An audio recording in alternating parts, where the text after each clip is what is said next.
नमस्कार। संस्कृत कक्षा में आपका स्वागत है और आज हम 7वीं कक्षा की पुस्तक से पढ़ने वाले हैं 5वां पाठ शठे शाठ्यम समाचरित, यानी कि दुष्ट के लिए दुष्ट आचरण ही सही होता है।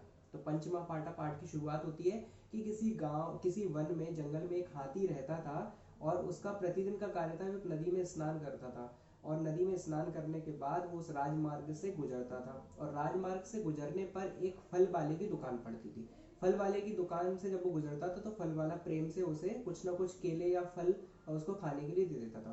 तो हाथी उससे बहुत प्रसन्न रहता था और उसका बहुत आभार जताता था। इस तरीके से चलता था और एक दिन क्या हुआ, वो फल वाला उसको किसी व्यापार के कार्य से बाहर जाना पड़ा। अब बाहर जाने के कारण वो अपने पुत्र से बोल गया कि ध्यान रखना, दुकान की सारी व्यवस्था तुम्हें ही संभालनी है। इस तरीके से वो चला जाता है। अब जाने के बाद होता क्या है कि प्रतिदिन की दिनचर्या की तरह हाथी उस दिन भी वहीं से गुजरता है स्नान करने के बाद, और वहां पर आकर हाथी जैसे ही उस फल वाले की दुकान पर पहुंचता है और वो बच्चा जो बालक होता है फल वाले का दुकान पर बैठा होता है और उसे कुछ शरारत सूझती है।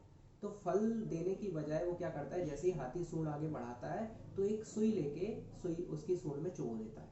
हाथी को तकलीफ होती है लेकिन वो कुछ भी नुकसान किए बिना वहां से शांति से चला जाता है और मन में कुछ सोचता है कि इसको किसी उपाय से मैं सबक सिखाऊं।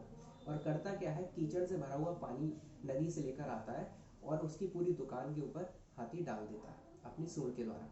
इसके बाद वो बालक बहुत लज्जित होता है और जब उसका पूरे फलों को और अपने आप को देखता है कि कीचड़ से सना हुआ, तो बहुत दुखी होता है। और इसके बाद उसके पिताजी उस दुकान पर आते हैं और कहते हैं कि अरे ये हाल तुम्हारा किसने किया। तो वो सारी की सारी अपनी करतूत को बताता है कि मैंने ऐसा ऐसा किया था, हाथी हाथी के साथ उसकी सूंड में सुई चुभोई थी तो हाथी ने मेरे साथ ऐसा कर दिया। तो उसके पिता हंसते हुए बोलते हैं, गजा समुचित मेव अकरोत, हाथी ने सही ही किया। शठे शाठ्यम समाचरित, शठ के साथ शठ आचरण ही करना चाहिए। इस प्रकार से कहानी संपूर्ण होती है। धन्यवाद।